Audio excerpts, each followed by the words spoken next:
Isn't this wild?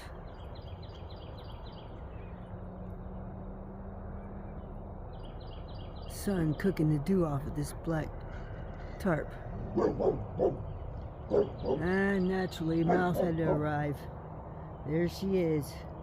Mouth of the South, Gracie May. Gracie May, shh! There's nobody out there. You're waking up everybody. Cut it out. Go lay down. Anyway, can y'all see this? I don't know if y'all can see it. I can't even see it because the sun's in my eyes. That is so cool looking.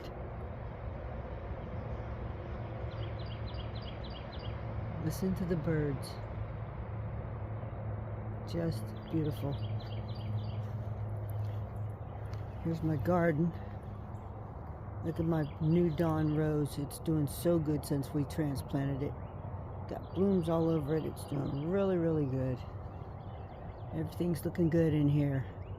My broccoli rabe is dying back, and look at that, is nothing but seeds, y'all. All seeds. Thousands of seeds. What am I going to do with all of them? I think I'll bag them up, give them away. The onions in this bed are doing great. Getting huge. In fact, everything in this bed's doing great. But if you look over here in this bed, onions are significantly smaller. Strange situation here. The hollyhock is doing great. It's big, but it hasn't put out a bloom yet, which is rare for it. Onions in this weed bed, lots of dollar weed in there. And you know what? I got tired of fighting it, so I just let it grow and let the other plants grow amongst it. But onions in this bed are doing okay. Just there's so many in there that just did not bulb up. And I did everything I've always done, but they did not bulb up this year. So we're going to have significantly less onions this year.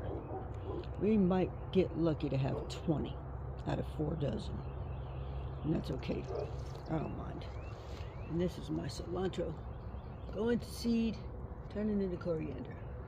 I have cilantro coming up in different various places where I didn't plant it. It just came up because of the seeds that fell last year. And these are my ranunculus. The only ones that grew this year. They're pretty, but nowhere near as pretty as last year's. That red clover that I stuck in here is doing really good. Getting really tall, but as you can see, lots of weeds in here too. I've been dealing with sciatica. If y'all know what that is, sciatic nerve pain. Goes down your leg, very painful. Makes it hard to walk. Been dealing with that for a couple, gosh, about a month now. I haven't been doing a whole lot of bending. And look at this spiderwort. It always does good. It comes up wild. It grows here wild. And I just let it grow because the bees, pollinators, love it. And it's almost made it like its own bed. I thought about one time just transplanting them all to one area, just having a big, giant, massive bed of them. But it looks like they're doing it for me.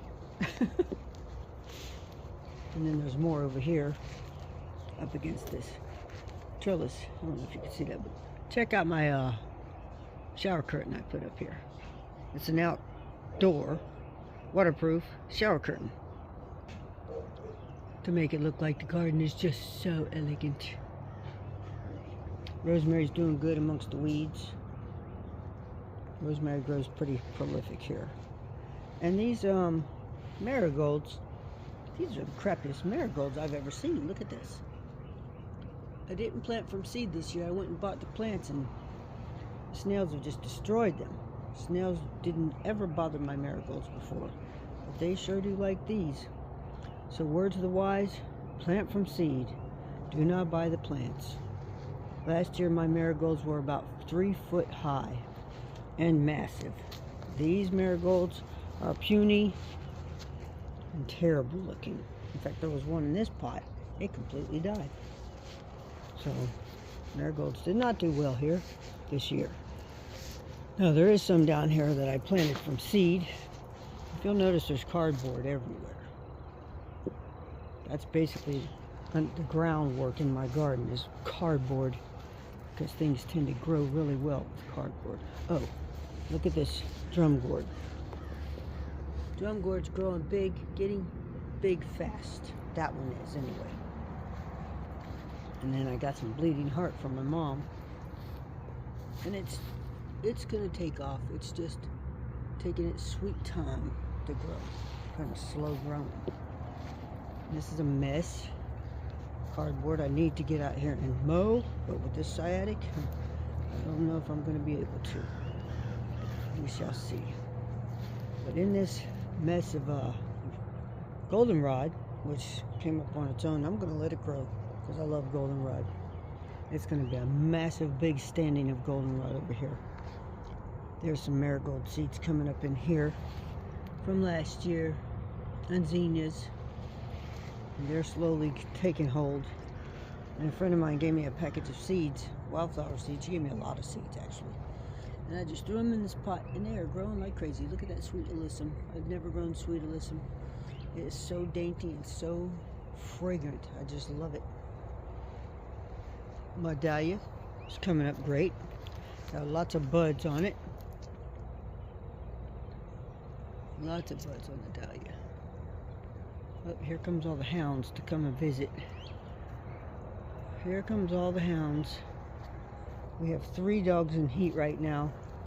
Thank goodness our males are fixed. But Bingo doesn't seem to realize that he's fixed. He still has the urge. Even though he can't impregnate, he still has the urge. And still is messing with him.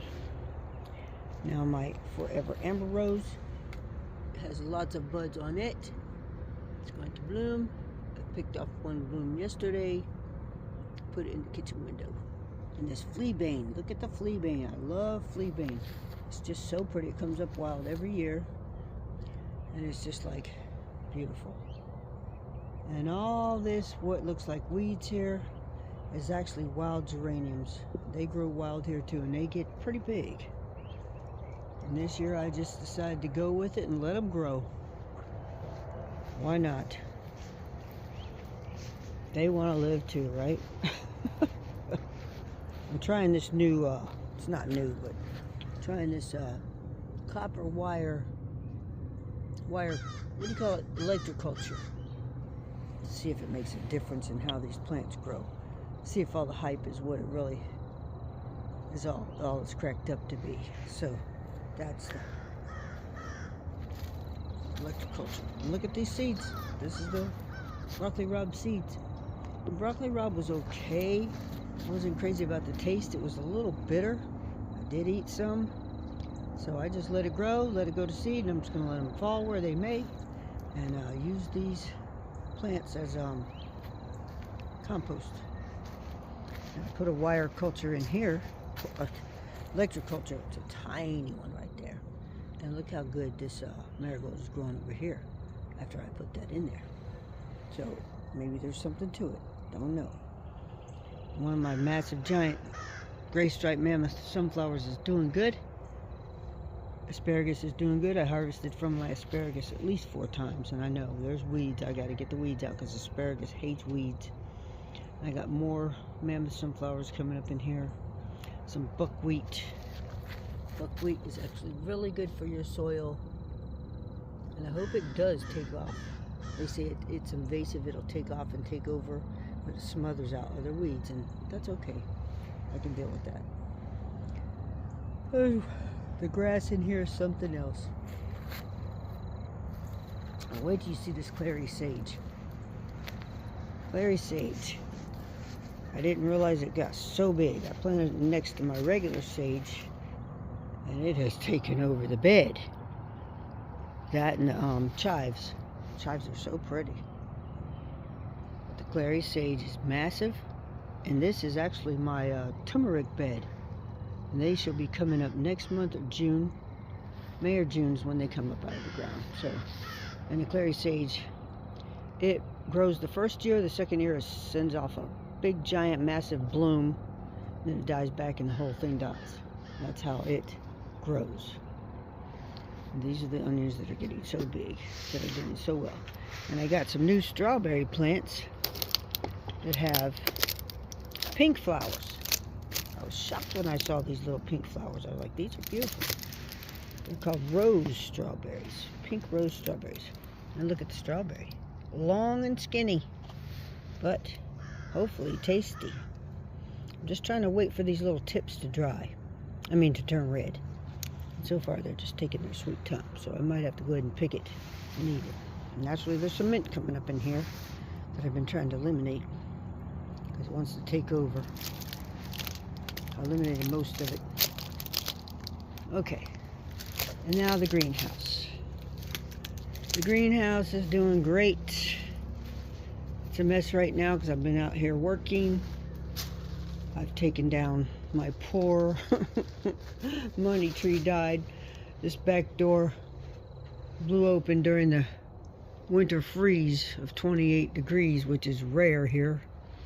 And it got my money tree that was all the way up to the ceiling that my sister had given me.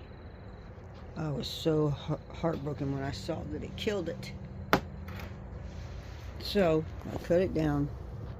I'm giving it a chance that maybe something will come up from the bottom, but I kind of doubt it. And I planted some seeds in here, some nasturtium. I believe there's tomatoes in here, and they are cherry tomatoes. Pineapples got hit by the freeze too. But even though they got hit by the freeze, not stopping this one. Look at these leaves. But look at that. It's still going to have a baby. It's not going to let the freeze stop it. And here's another mint takeover here, which is fine. I don't use much mint anymore because it is a testosterone depleter. It depletes your testosterone. And at our age, women, we need testosterone. Don't let anybody fool you. We need it for strong bones and muscles. And then my oregano got hit by the freeze and died back some because it was all the way up there. As you can see what's left of it. But it's coming back with a vengeance and doing good. Another pineapple. And my mother-in-law's tongue back here. I planted one in here a few years ago and it has multiplied greatly. And this fern, I don't know where the fern came from, but I love it. So I'm going to let it grow. I love ferns anyway. Ferns are one of my favorite plants. And then all over here is all my potted plants. This Lifesaver cactus. It's got those two big old seed buds on it. Seed pods. They've been there for a while now and haven't opened, so don't know when that's going to happen. But I think I see some little flowers fixing to come out on here. And we shall have blooms soon. The Christmas cactus got hit by the freeze, but they're still kicking. In fact, they're putting out new growth now, and as well as putting out some weeds I'm gonna have to pull out. And these little zebra plants doing great. This hen and chickens is doing great. It's a different form. It's got blooms way out to here. I planted some nasturtium in this pitcher here, and that's growing. Every day something new pops up to be excited about. Every day is a new day. And that's the extent of this garden. On my other garden down the hill there, Amber's Memory Garden, not doing so great. It's got a few things growing in it, but I've just been so busy and in so much pain that I haven't done much with it. In fact, I'm hoping to move it all up closer to the house so I don't have to walk down there anymore. And my other garden out front, it's doing okay. The roses are blooming every day, but I haven't done much with it either. This has been my main focus, is this garden right here. Look at this chrysanthemum. This is the kind you buy in the fall, like at Walmart and places like that. They usually die in your pot and you throw them away. Don't do it. Just take them out of the pot, put them in the ground, and look how big they can get. Growing crazy in here. It's a beautiful morning out here. I'm up. I slept in quite a bit. I was awake, you know, naturally at 4:30 like I always am, but I decided I was going to stay in a bed, try to nurse this inflammation in my back. And this, I forgot the name of this, guys, but it's supposed to be beautiful flowers. I can't wait to see what it does. I can't remember the name. That's a shame.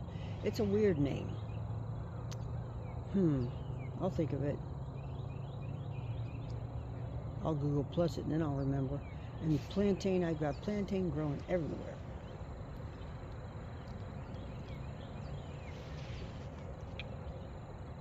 Beautiful, beautiful day. Sunny Florida. But that's what's growing on here at Copper Penny Homestead. We have baby chickens in this coop over here. We have that little coop right there on the side. I don't know if you can see it. It's got, I believe, 20 black Australorps. No, 10 black Australorps and 10 buff Orpingtons, so 20 altogether. And then the big coop right there, we had 20 Easter eggers. Well, they are not doing so well. We had a major storm and a flood came through, and we lost 7 of them, and we don't know why. And then yesterday we found another one that died. And their little yard right here, Dawn opens their door every morning, but they're just not going out it. They're real skittish, real flighty chickens. They don't like any kind of movement. But the other little baby ones in that coop right there, you can put your hand in there and they all come running to your hand. They're not afraid, but those Easter eggers are terrified. So, flighty little chickens. Don thinks it's because when they were in the store that people would let their kids, and he actually witnessed it, people would let their kids put their hands in there and chase them all around with their hands and terrify the poor little things. People really need to watch their kids and stop their kids from doing stuff like that. It's terrible, the things that you see with kids nowadays. Just terrible. What do you do? Anyway, that's what's going on here. I hope y'all have a great day. And I will see you maybe on the next one. Don't know when that will be, but have a great Sunday.